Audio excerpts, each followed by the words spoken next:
السلام علیکم خواتین و حضرات.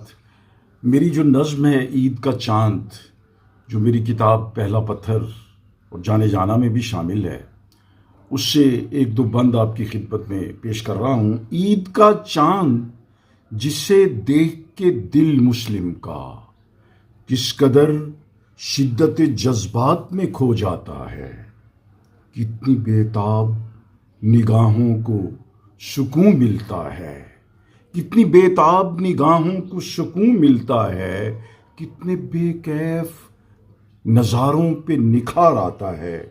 عید کا چاند کہ بچھڑے ہوئے محبوبوں کے، عید کا چاند کے بچھڑے ہوئے محبوبوں کے پاؤں پڑ کے بھی شب وصل سجا دیتا ہے. عید کا چاند بہرحال ہے خوشیوں کا امین، عید کا چاند کہ بچھڑوں کو ملا دیتا ہے.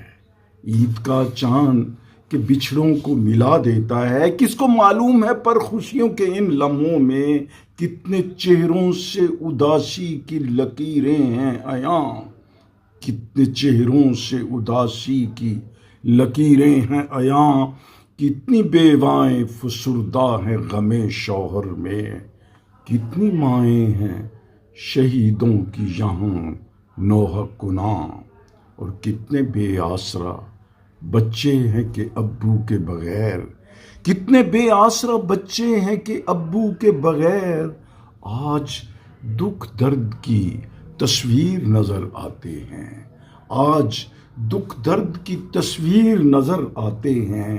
عید کے چاند ذرا دیکھ تو ان لوگوں کو جو کہ ان لمحوں میں دلگیر نظر آتے ہیں.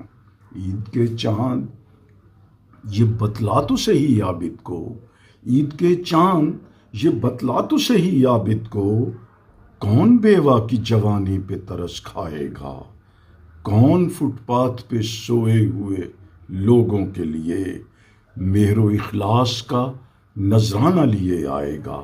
اور آج افلاس کے مارے ہوئے یہ کہتے ہیں، آج افلاس کے مارے ہوئے یہ کہتے ہیں، عید شیشے کے مکانوں میں ضیا کرتی ہے.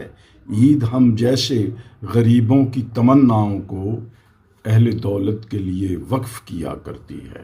اپنے ارد گرد کا اور پیارے وطن پاکستان کا بہت خیال کیجیے. پاکستان کو اپنی دعاؤں میں ہمیشہ یاد رکھیں. بہت شکریہ.